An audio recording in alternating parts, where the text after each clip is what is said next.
নমস্কাৰ বন্ধুসকল, মই হাতীমা আজি আকৌ পুনৰ আপোনালোকৰ মাজলৈ উপস্থিত হলোহি। তো বন্ধুসকল, আশা কৰোঁ আপোনালোক সবে ভালে আছে। আজি মোৰ আলোচ্য বিষয় ফুলকবি খেতি। তো ফুলকবি খেতি আমি কেনেকৈ কৰিম, আমি কোনটো সাৰ কিমান পৰিমাণে দিম আৰু খেতিত পুলিবিলাক কি ধৰণে লগাম আৰু কিমান দিন পিছত ফুলকবি আমি বিকিব পাৰিম, খেতিৰ ভাল উৎপাদন কেনেকৈ আমি কৰাব পাৰিম তাৰ ওপৰত মই আজি আলোচনা কৰিম। আপোনালোকে মোৰ ভিডিঅ'টো স্কিপ নকৰাকৈ আৰম্ভণিৰ পৰা শেষলৈকে নিশ্চয় চাব। তো ইয়াত আমি ফুলকবিৰ পুলিবিলাক আমি কি কৰোঁ, এই ধৰণে প্ৰস্তুত কৰোঁ। চাব পাৰিছে, এই ধৰণে আমি ফুলকবিৰ পুলিবিলাক প্ৰস্তুত কৰি তাৰপিছত আমি এই খেতিত লগাওঁ। লগোৱাৰ পদ্ধতিটো হ'ল মানে কি, এটা গছৰ পৰা বা এটা পুলিৰ পৰা আৰু এটা পুলিৰ দূৰত্ব ৰাখিব 17 বা 18 সেণ্টিমিটাৰ আৰু শাৰীৰ পৰা শাৰীৰ দূৰত্ব 17 বা 18 সেণ্টিমিটাৰ এনেকৈ ৰাখি আপোনালোকে লগোৱা শেষ হ'ল।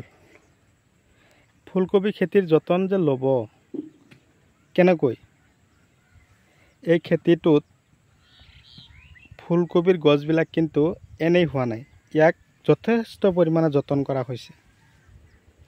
যথেষ্ট পৰিমাণে যতন কৰাৰ পিছত চাওক ফুলকবিৰ গছবিলাক কি ধুনীয়া হৈছে। এটা কথা হ'ল, খেতিত যে আপোনালোকে পুলিবিলাক লগাব, লগোৱাৰ আগতে আপোনালোকে কি কৰিব লাগিব, খেতিত যথেষ্ট পৰিমাণে গোবৰ সাৰৰ প্ৰয়োজন আছে। গোবৰ সাৰ আৰু যিসকল দাদাৰ তাৰমানে গোবৰৰ প্ৰব্লেম হৈ আছে, ব্ৰইলাৰ গু দিব পাৰিব, ছাগলীৰ গু দিব পাৰিব, কোনো প্ৰব্লেম নাই। খেতি পুলিবিলাক লগোৱাৰ আগতে আপোনালোকে পৰাপক্ষত গোবৰ সাৰ দিলে, দিয়াৰ পিছত পুলিবিলাক লগালে। যেতিয়া লগাব তাৰ এসপ্তাহ বা 10 দিন আগতে আপোনালোকে প্ৰতি বিঘাত super 35 kilo, urea 10 kilo, potash 10 kilo, DAP 10 kilo bus দিলে, ধুনীয়াকৈ হাল মাৰিলে, চহালে, ধুনীয়াকৈ ময়াই ধূলিময় কৰি তাৰপিছত লগালে। লগোৱাৰ পদ্ধতিটো মই জনাই দিলোঁ। এতিয়া কথা হ'ল কি, এই ফুলকবি পুলিবিলাক যাতে পোকে ডিষ্টাৰ্ব নকৰে তাৰ কাৰণে আপোনালোকে কি কৰিব, ফাৰ্ষ্ট টাইম আপোনালোকে দাহাত, ৰিলিক, ইকা, একতাৰা আৰু পকেট এই ধৰণৰ ঔষধবিলাক আপোনালোকৰ খেতিত আপোনালোকে দিবৰ কাৰণে প্ৰস্তুতি ল'ব। সপ্তাহত কমেও 2 বাৰকৈ দিব। সৰু সৰু পুলিবিলাক যেতিয়া থাকে নহয়, পাতবিলাক একেবাৰে কোমল হৈ থাকে, সেই পাতবিলাক পোকে কিন্তু উৰণীয়া পোকে হওক, লেদা পোকে হওক, এইবিলাক পোকে তাৰমানে ধুম ধাম কাটি থাকে, ফুটা কৰি থাকে। উৰণীয়া পোকবিলাকে পাতবিলাক ফুলাই দিয়ে, কেঁচুৰি মাৰি দিয়ে। এনেকুৱা ধৰণৰ সমস্যা হ'লে আমি বজাৰত কবিবিলাক আমি বিকিবই নোৱাৰিম। আৰু যেতিয়া চাব, এটা লক্ষ্য কৰিব, ফুলকবি খেতিত আমি সাৰ দিয়াৰ ষ্টেপ বনাই ল'ব লাগিব, কমেও 3টা বা 4টা ষ্টেপ। মোটামুটি আমাৰ ফালে 3টা ষ্টেপতে আমি সাৰ দিয়া শেষ কৰোঁ। ফাৰ্ষ্ট ষ্টেপ লগোৱাৰ পৰা 10ৰ পৰা 12 এইকেইদিনৰ ভিতৰত সাৰ দিব লাগিব। সাৰৰ লগত কেৱল যে সাৰ দিব সেয়া নহয়, DAP, ইউৰিয়া, তাৰ লগতে দানা দিব লাগিব। শিপাৰ দানা আছে, গছ গ্ৰোথ হোৱাৰ, গছৰ ফলনবিলাক ভাল হোৱাৰ কাৰণে দিলে। নেট্ৰোপালছ, ব্লেক পালছ, এতিয়া ব্লেক পালৰ এগেইনষ্টত ক'লা যাদু আহিছে, এনেকুৱা ধৰণৰ দানাবিলাক। তাৰপিছত চাৰ্ম জি, KGF2, ৰটেক্স, বায়'গল্ড এই ধৰণৰ দানাবিলাক আপোনালোকৰ খেতিত সাৰৰ লগত মিক্স কৰি আপোনালোকে দিলে। ছেকেণ্ড ষ্টেপ আকৌ দিব লাগিব, লগোৱাৰ 12-14 দিন পিছত দিলে। ফাৰ্ষ্ট ষ্টেপ 12 দিন পিছত। ছেকেণ্ড ষ্টেপ দিব 25-ৰ পৰা 27 দিন যোৱাৰ পিছত আকৌ ধুনীয়াকৈ সাৰ চাৰ দি দানা চানা দিলে। দিয়াৰ পিছত আপোনালোকে লেবাৰ মাতিলে, ধুনীয়াকৈ নিকানি কাম কৰিলে। নিকানি কাম কৰাৰ পিছত আপোনালোকে কি কৰিব লাগিব, যদি বৰষুণ হৈছে ভাল কথা, যদি হোৱা নাই জলসিঞ্চন কৰিব। এইটো কিন্তু শীতকালীন ফুলকবি খেতি।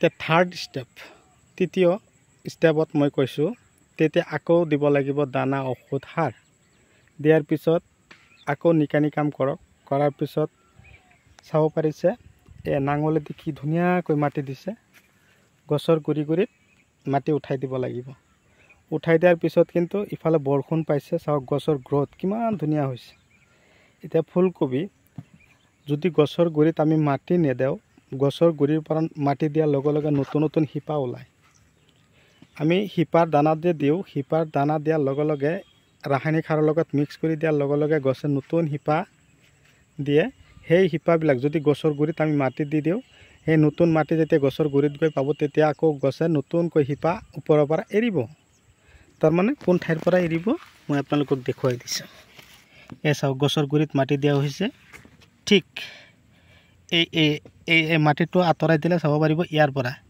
আৰু যদি মাটি নেদেও তেনেহ'লে গছটো একদম বগলীৰ ভৰিৰ নিচিনা ওখ হৈ যাব ঠেংঠেঙীয়া হৈ যাব সেইকাৰণে মই আপোনালোকক কৈ থাকোঁ ফুলকবিৰ পুলিবিলাকত মাটি চপাই দিব চেম বিলাহী গছৰ গুৰিটো মাটি চপাব লাগে বন্ধাকবিৰ গুৰিটো মাটি চপাব লাগে নহ'লে বন্ধাকবি উলটি যায় বতাহ মাৰিলে তাৰপিছত বৰষুণ বেছি ডাঙৰ বৰষুণ হ'লে অসুবিধা হয় তো যদি আপোনালোকে মোৰ চেনেলৰ নতুন ভিউয়াৰ্ছ হিচাপে আছে তেনেহ'লে মোৰ চেনেলটো ছাবস্ক্ৰাইব কৰি দিব কাষত থকা বেল ঘণ্টিটো লাহেকৈ বজাই দিব যাতে এনেকুৱা ধৰণৰ উন্নত খেতিৰ ভিডিঅ' নটিফিকেশ্যন আপোনালোকে পাই থাকে আৰু মোৰ ভিডিঅ' চাই যাতে আপোনালোকে অলপ হ'লেও উপকৃত হ'ব পাৰে আৰু মোৰ কথাখিনিৰ ওপৰত আপোনালোকে বেছ কৰি আপোনালোকক খেতি বাতি কৰিব পাৰে মই তাকে কামনা কৰোঁ আৰু যিমান পাৰে মোৰ ভিডিঅ'টো আপোনালোকে শ্বেয়াৰ কৰিব আপোনালোকৰ এটা শ্বেয়াৰৰ কাৰণে আমাৰ বহুত দাদাই খেতি বাতিৰ ওপৰত মনোযোগী হ'ব